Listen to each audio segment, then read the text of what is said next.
November 22 வெள்ளிக்கிழமை சென்னை வானிலை ஆய்வு மையத்தின் அடுத்த 7 தினங்களுக்கான வானிலை முன்னறிவிப்பு மற்றும் எச்சரிக்கைக்கான ஒரு செய்தி வந்திருக்கு. இதை நான் படிக்கிறேன். நல்லா தெளிவாக முழுவதுமாக இந்த வீடியோவை கேளுங்க.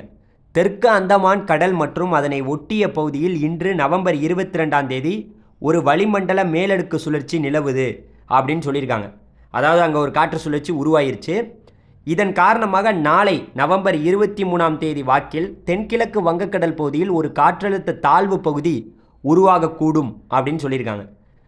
அது உருவாகும் பட்சத்தில் அந்த காற்றழுத்த தாழ்வு பகுதி மேற்கு வடமேற்கு திசையில் நகர்ந்து அதற்கடுத்த கட்ட 2 தினங்களில் தெற்கு வங்கக்கடல் பகுதியில் காற்றழுத்த தாழ்வு மண்டலமாக வலுப்பெறக்கூடும் அப்படின்னு சொல்லியிருக்காங்க. அதாவது காற்றழுத்த தாழ்வு மண்டலம் நம்மளுடைய தெற்கு வங்கக்கடல் பகுதியில் உருவாக போகுதுன்னு சொல்லியிருக்காங்க, வலுவடைய போகுதுன்னு சொல்லியிருக்காங்க.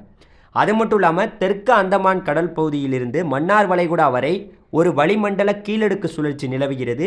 தெற்கு கேரளா மற்றும் அதனை ஒட்டிய பகுதியில் மேல் ஒரு வளிமண்டல கீழடுக்கு சுழற்சி நிலவுதுன்னு சொல்லியிருக்காங்க. இதன் காரணமாக இன்றைக்கி நவம்பர் 22ஆம் தேதியிலேருந்து 24ஆம் தேதி வரைக்கும் ஓரிரு இடங்களில் லேசான மழை இருக்கலாம், பெரிய லெவலில் மழை இருக்காது. 25ஆம் தேதி வரக்கூடிய 25 நவம்பர் 25 திங்கக்கிழமை பார்த்திங்கன்னா கடலூர், மயிலாடுதுறை, நாகப்பட்டினம், திருவாரூர், தஞ்சாவூர், புதுக்கோட்டை, ராமநாதபுரம் மற்றும் காரைக்கால் பகுதியில் கனமழை பெய்ய வாய்ப்பு இருக்குன்னு சொல்லியிருக்காங்க. கனமழைனா என்ன, நமக்கு பார்த்திங்கன்னா மஞ்சள் எச்சரிக்கை, அதாவது குறிப்பாக 10 சென்டிமீட்டர் வரைக்கும் நவம்பர் 25ஆம் தேதி மழை பார்த்திங்கன்னா இப்போ நான் சொன்ன மாவட்டங்களில் பெய்வதற்கான வாய்ப்பு இருக்குன்னு சொல்லியிருக்காங்க. அதனால் நல்லா ஒன்று புரிஞ்சுக்குங்க, காற்றழுத்த தாழ்வு மண்டலம் நம்மளுடைய எங்கே வரப்போகுது, தெற்கு வங்கக்கடல் பகுதிக்கு வரப்போகுதுங்கிறத தெரிஞ்சுக்குங்க.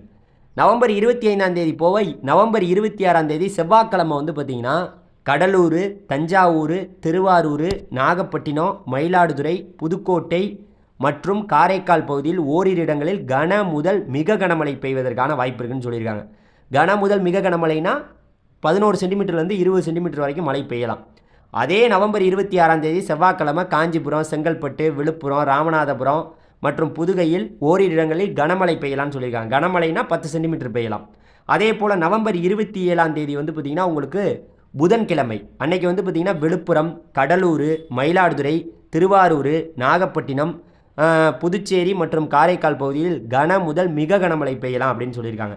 இந்த பகுதியில் 20 சென்டிமீட்டர் வரைக்கும் மழை பதிவாகலாம். அதே சமயம் அதே நவம்பர் 27 புதன்கிழமை திருவள்ளூர், ராணிப்பேட்டை, காஞ்சிபுரம், செங்கல்பட்டு, சென்னை, திருவண்ணாமலை, கள்ளக்குறிச்சி, பெரம்பலூர், அரியலூர், தஞ்சாவூர் மாவட்டங்களில் கனமழை பதிவாகலாம்னு சொல்லியிருக்காங்க. 10 சென்டிமீட்டர் வரைக்கும் மழை பதிவாகலாம் நவம்பர் 27ஆம் தேதி புதன்கிழமை. அதே நவம்பர் 28ஆம் தேதி வியாழக்கிழமை பார்த்திங்கன்னா காஞ்சிபுரம், செங்கல்பட்டு, விழுப்புரம், கடலூர், மயிலாடுதுறை மற்றும் புதுகை ஓரிரு இடங்களில் கன முதல் மிக கனமழை பதிவாகும்னு சொல்லியிருக்காங்க. 20 சென்டிமீட்டர் வரைக்கும் நவம்பர் 28 வியாழக்கிழமை பதிவாகலாம். அதே நவம்பர் 28 வியாழக்கிழமை பார்த்திங்கன்னா திருவள்ளூர், ராணிப்பேட்டை, திருவண்ணாமலை, சென்னை, கள்ளக்குறிச்சி, பெரம்பலூர், அரியலூர், தஞ்சாவூர், நாகப்பட்டினம், திருவாரூர் மாவட்டங்கள் மற்றும் காரைக்கால் பகுதியில் ஓரிரு இடங்களில் கனமழை பெய்யலான்னு சொல்லியிருக்காங்க. அப்போ பார்த்திங்கன்னா நவம்பர் 28 வியாழக்கிழமை இந்த பகுதியிலலாம் ஒரு 10 சென்டிமீட்டர் கிட்ட மழை பதிவாக போகுது. இப்போ உங்களுக்கு எல்லாமே புரிஞ்சிருக்குன்னு நினைக்கிறேன். இது போன்ற வானிலை செய்திகளை கேட்க நம்ம சேனலை நீங்கள் மறந்துடாமல் சப்ஸ்கிரைப் பண்ணிக்கங்க. நன்றி, வணக்கம். அடுத்த வீடியோவில் சந்திப்போம்.